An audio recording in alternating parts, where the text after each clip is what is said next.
और मॉस्को में रूस के राष्ट्रपति भवन पर हुए हमले के बाद अमेरिका ने यूक्रेन को बहुत बड़ी सैन्य मदद देने का ऐलान कर दिया, जिसमें यूक्रेन की सेना को कई तरह के घातक हथियार देने की बात कही गई। अमेरिका यूक्रेन को तोप, रॉकेट और गोला बारूद की मदद भेजेगा। Package of security assistance to help Ukraine continue to defend itself on the battlefield. रूस के हमले के बाद से अमेरिका यूक्रेन पर मेहरबान है।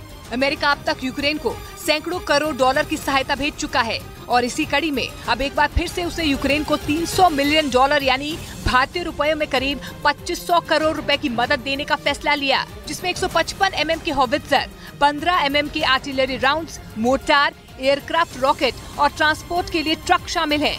लेकिन खबर है कि जैसे ही इसकी जानकारी पुतिन को मिली, वो बुरी तरह से भड़क गए, क्योंकि अमेरिका की मदद रूस के लिए काल साबित हो सकती है। पहले ही कई पश्चिमी देश यूक्रेन को मदद भेजते आए हैं, जिसकी वजह से पुतिन की सेना को काफी नुकसान उठाना पड़ा है। लेकिन ऐसे में अमेरिका ने मदद का ऐलान करते हुए पुतिन के गुस्से को और ज्यादा बढ़ा दिया, क्योंकि अमेरिकी हथियार मिलने के बाद जंग और ज्यादा घातक हो सकती है।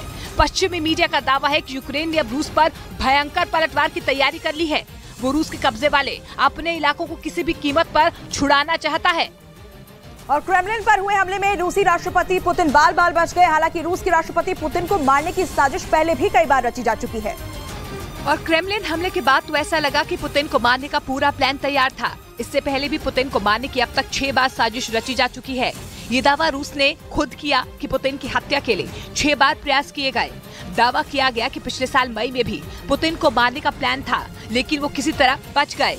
Chief of defence intelligence Kyrylo Budanov ने इसका पर्दाफाश किया, लेकिन पुतिन की हत्या का प्रयास सफल नहीं हुआ और वो बाल बाल बच गए।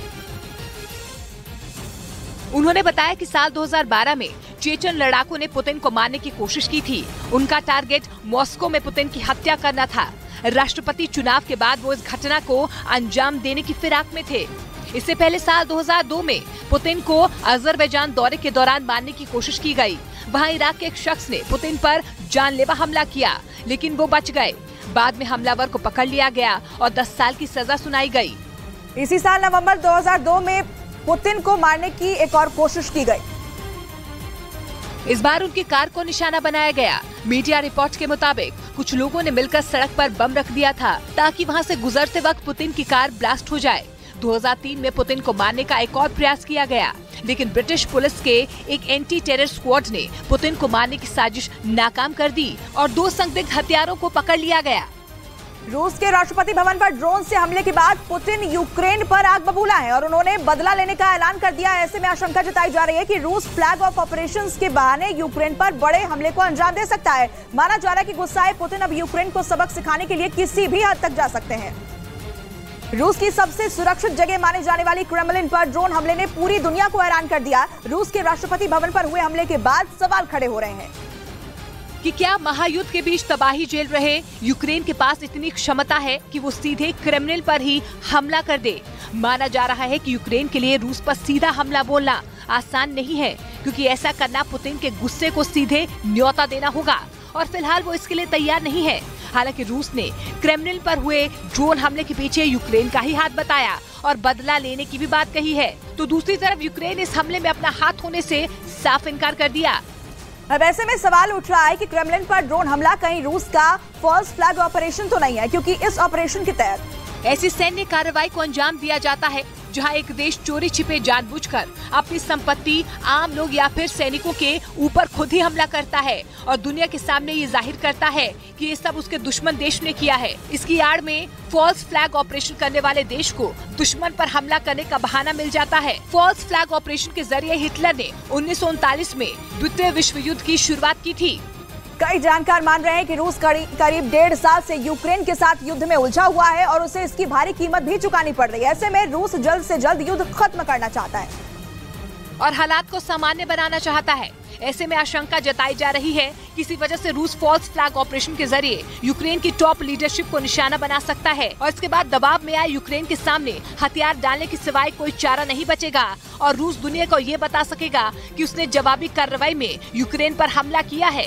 रूस के फॉल्स फ्लैग ऑपरेशन का डर लंबे वक्त से जताया जा रहा है। कई बार पश्चिमी देशों ने दावा किया है कि रूस इसके बहाने यूक्रेन पर परमाणु हमला तक कर सकता है। रूस के राष्ट्रपति भवन क्रेमलिन पर यूक्रेन के ड्रोन हमले के बाद पूरी दुनिया में हड़कंप मच गया। पुतिन पर वैसे इससे पहले भी हमले हो चुके हैं।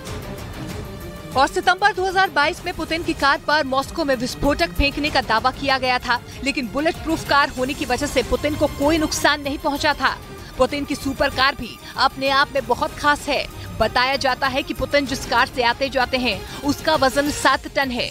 पुतिन की ये कार बम, गोली और रासायनिक हमलों को आसानी से झेल सकती है। इतना ही नहीं, पुतिन की कार गहरे पानी में डूबने की बजाय तैर सकती है और इस कार के अंदर बाहर से जाने वाली हवा को बंद किया जा सकता है। पुतिन की कार को सुपर कार ऐसे ही नहीं कहा गया है, उसमें और भी कई खूबियां हैं जिनकी वजह से उसे सुपर कार कहा जाता है। बताया जाता है कि इमरजेंसी हालात में ये कार खुद ही ऑक्सीजन जनरेट कर सकती है। रासायनिक हमला होने या फिर पानी में तैरने के दौरान कार को पूरी तरह से सील किया जा सकता है और ऐसे में अंदर बैठे लोगों के लिए ऑक्सीजन जनरेटर लगा है। खास बात तो ये है कि इस कार में 4.4 लीटर का V8 इंजन लगा है, जिससे 860 हॉर्स पावर की ताकत पैदा होती है, जिससे 7 टन वजनी कार चंद सेकंड में ही हाई स्पीड पर दौड़ पाती है। खास बात यह है कि पुतिन की कार को बम, गोली या फिर ड्रोन हमले में कोई नुकसान नहीं पहुंचाया जा सकता है, क्योंकि पुतिन की कार में बाहरी ढांचे में 8 इंच मोटी आर्म्ड प्लेटिंग का इस्तेमाल किया गया है। यानी ये कार अपने आप में चलता फिरता टैंक है। इसके साथ ही पुतिन की कार में नाइट विजन कैमरा, आंसू गैस दागने वाली गन लगी है, जिसे आपात हालात में इस्तेमाल कर पुतिन की जान बचाई जा सकती है। इस कार को रूसी कंपनी ऑरेस सिनेट बनाती है, जिसे Russia scientific research automobile and automotive engine institute की मदद से बनाया गया है।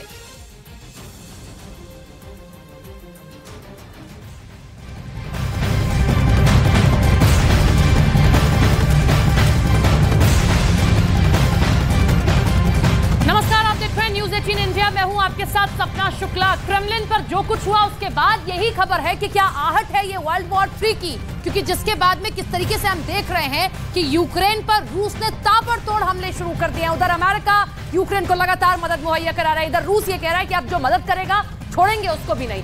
जंग के बीच डोनेस्क में हमले की खबर है। रूसी मीडिया का दावा है कि ये हमला यूक्रेन की तरफ से किया गया। हमले में कई घरों को नुकसान पहुंचाने की खबर है। तो ये बड़ी खबर आप देख रहे हैं, रूस के मीडिया के हवाले से अब ये खबर सामने निकल कर आ रही है कि कई घरों को नुकसान पहुंचाया जा रहा है। ये बड़ी खबर आप देख रहे हैं, यूक्रेन ने डोनेस्क पर हमला किया है और रूस ये कह रहा है कि अब आप जैसा हमला कर रहे हैं वैसा हमला हम भी करेंगे और उससे भी घातक। और ऐसे में डोनेस्क में यह हमला हुआ है और न केवल हमला कुछ इमारतों को बनाया गया बल्कि रिहायशी इलाकों को भी बनाया गया है, लोगों को टारगेट पर लिया जा रहा है। और जिसके बाद में अब जो है ये हमले और तेज होते हुए दिखाई दे रहे हैं। ये बड़ी खबर आप देख रहे हैं कि ये जंग अब किस मोड़ पर पहुंच गई है कि कैसे क्रेमलिन पर हमला किया। रूस ये कहता है कि ये यूक्रेन ने किया है और अगर यूक्रेन ने किया है तो अब हम यूक्रेन पर जो हमला करने जा रहे हैं वो यूक्रेन के लिए असहनीय होगा। सुबह से